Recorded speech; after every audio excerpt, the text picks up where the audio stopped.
완산주를 도읍으로 새나라 후백제를 건국한 겁니다. 신라 군대를 떠난 지 11년 만에 새 나라를 건국하겠다는 견훤의 원대한 꿈이 이루어진 겁니다. 자, 이때 견훤은요, 즉위하면서 이런 말을 던집니다. 자, 어떤 말이었을지 영상으로 확인해 보겠습니다. 우리 선조들은 무한한 영광과 기상을 가지고 사만을 주름잡아 왔었소이다. 그러나 신라가 당나라와 손을 잡고 선조들의 나라를 쳐서 멸망을 시켰으니 이 어찌 원통한 일이 아니겠소이까? 심히 이 완산에 도읍을 세우는 것은 바로 그러한 분함을 씻으려 함이요. 신라가 당나라와 연합하여 600여 년의 역사를 가진 백제를 멸망시켰으니 백제의 마지막 왕 의자왕의 원한을 가겠다라고 지금 선포를 한 겁니다. 한마디로 반신라 정책을 펼치겠다는 선언이었습니다. 자, 그렇다면 견훤이 세운 나라의 이름은 무엇이었을까요? 아까 전에 후백제왕. 아닙니다. 아, 백제. 맞습니다. 백제입니다. 백제. 우리가 그 전에 있었던 그 백제, 네. 삼국시대 백제, 그 백제와 구별하기 위해서 편의상 후백제라고 말하고 있을 뿐이에요.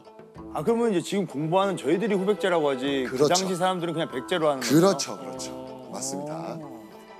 여기 잠깐 실제 시험에 나왔던 금배쌤의 별의별 문제. 밑줄 그은 국가의 수도가 위치했던 곳을 지도에서 옳게 찾은 것은 큰일일세. 견훤이 국가를 세우고 왕위에 올랐다는 건 백제의 부흥을 내세웠다지. 가 평양, 나 부여, 다 전주, 라 경주.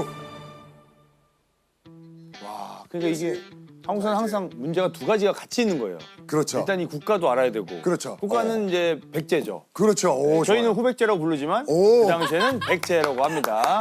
우와. 네. 그런데 이제 지역은 이제 우리 전주 쪽이죠. 그렇죠. 그래서 정답은 3번 다가 되겠습니다. 정답. 야, 역시 네. 완벽한 해설이었어요. 대단하십니다. 자, 견훤의 건국으로 통일신라 시대는 저물고요. 한반도가 신라와 후백제로 쪼개지게 되었습니다. 그런데요, 901년 두 나라로 쪼개진 한반도가 다시 세 나라로 쪼개지는 일이 발생합니다. 바로 이 나라가 새로 등장했습니다. 바로 후고구려. 궁예가 고구려를 계승할 것을 표방하면서 나라를 세운 겁니다. 다시 한번 한반도에 새로운 삼국시대가 도래하게 된 겁니다. 자, 서로를 경계하면서 나라의 명맥을 이어가던 910년, 견훤은요, 절체절명의 위기에 봉착하게 됩니다. 당시 후고구려의 수군이 후백제 땅에 쳐들어온 겁니다. 자, 이때 쳐들어온 후고구려의 장군이 있었습니다. 그 장군이 누구였을까요? 누구? 왕건? 맞습니다. 당시 후고구려의 왕, 궁예의 든든한 오른팔이자 송악 호족 출신인 왕건이 수군을 이끌고 내려와서 서남해안 지역을 싹 점령해버린 거예요. 이곳은 지금의 나주 일대라고 할 수 있습니다. 지금 이런 상황 속에서 여기를 후고구려가 차지해버리면 후백제는 왜 위험한가요? 양쪽에서 샌드위치처럼 그렇죠. 공격이 오기 때문에 맞습니다. 어렵죠. 그걸 노린 거. 노린 거네요. 노린 거죠. 노린 거죠. 이 당시 아마 후고구려가 나주 일대를 점령한 이유는 나주를 비롯한 그 영산강 일대는 이 토지가 비옥해서 곡물이 굉장히 많이 났어요. 그러니까 일종의 이제 곡물 창과 같은 역할을 했던 것이죠. 그래서 후백제는 절대 이곳을 빼앗겨서는 안 되는 그런 지역이었던 거예요. 맞습니다. 자, 그런데요, 요충지 나주를 빼앗긴 견훤이 더 충격을 받은 이유가 있었습니다. 바로 이것 때문입니다. 견훤은 금성이 궁예에게 투항한 것에 노했다. 아. 와. 자, 그렇다면 나주 일대의 군사들은 왜 투항을 했을까요? 가망이 없다고 생각했나? 목숨이라도 구하자. 이 생각? 왜냐? 당시 그 송화코족인 왕건 집안이라든지 또 나주우족들 이 두 세력은요 예로부터 서로 협력하면서 해상무역을 하는 그런 관계였습니다. 그러니까 예전부터 서로 연결끈이 있었고요. 막강한 애군을 보유한 왕건이 군상이 끌고 오니까 적극적으로 협조를 해준 거예요. 생각보다 너무 쉽게 넘어갔네요.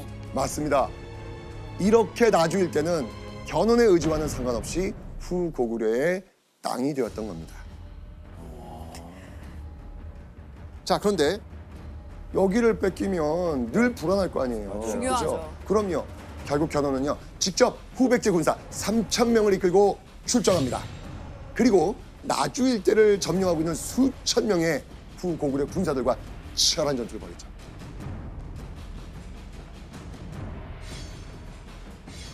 견훤과 왕건은요 열흘 동안 전력을 다해 공격을 퍼붓습니다. 그 결과는 어떻게 됐을까요? 견훤. 견훤, 견훤 이겼습니다. 왕건. 왕건, 아니, 견훤 이겼어. 왕건의 승리.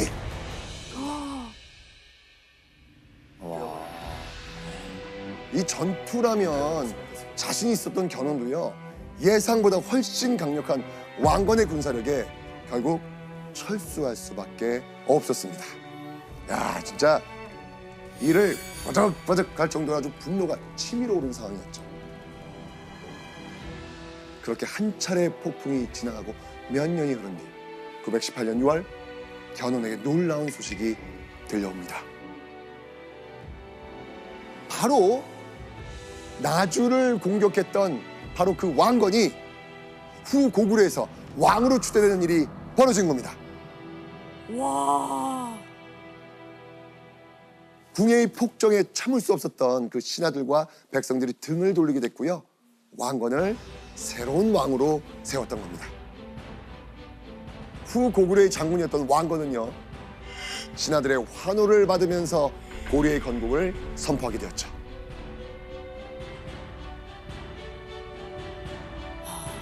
앞선 왕건과의 전투에서 쓰라린 패배를 맛봤던 견훤. 이 왕건 눈의 가시 같은 그런 존재였는데 이제는 동등한 왕 대 왕. 각 나라의 우두머리로서 이제 라이벌 관계가 되어버린 겁니다. 자, 그렇다면 궁금합니다. 이때 신라는 또 어떤 상황이었을까? 신라는 뭐 하고 있어요? 네. 신라는 이제 신라는 잊고 있었네요. 깜빡했네. 신라는 뭐 하고 있어? 약간 고래 싸움에 새우등 터지듯이 누가 이기든 빨리 한 명이 이겨서 정리를 좀 해라. 뭐 불똥 어디로 튈까 봐. 붙어야 되나. 불똥 튈까 봐 불안해하고 뭐. 맞습니다. 신라는요 힘이 없기 때문에 간신히 명맥을 이어나가고 있었습니다. 자, 그렇게 왕건이 고려를 건국한 같은 해 얼마 지나지 않아 견훤은 또 한 번 청천벽력 같은 충격적인 소식을 듣게 됩니다. 왜? 아버님, 정말 우리가 부자가리 맞사옵니까? 아버지. 아작에. 자식의 가슴에다 상처를 찢을 수가 있사옵니까? 너무 아쉬웁니다. 정말로 너무 아쉬웁니다.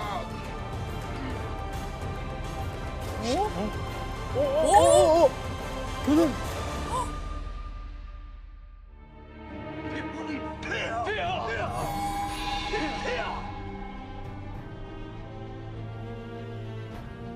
대체 무슨 일이 일어났기에 견훤이 이렇게 입에서 피를 토할 정도로 화가 났을까요? 바로 후백제의 왕 견훤의 아버지 아자게가 고려로 귀부를 한 겁니다. 와.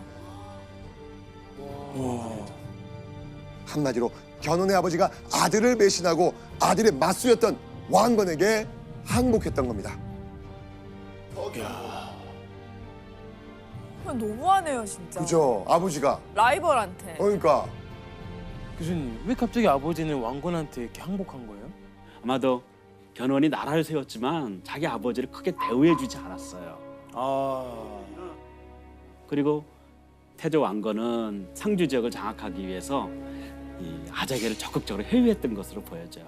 그러니까 이런 어떤 그 이유들이 겹쳐갖고 아자개가 견훤에게 항복하기로 결심했던 것이 아닌가 보여져요.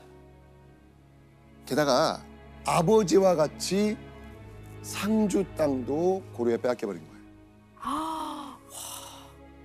당시 이 호족이 귀부를 하면 그를 따르는 군사, 재산, 지역민들도 함께 이동을 했거든요. 그러니까 아자개의 고려 귀부는요, 이 상주 지역이 통째로 고려 쪽으로 옮겨간 거나 다름없게 되는 겁니다.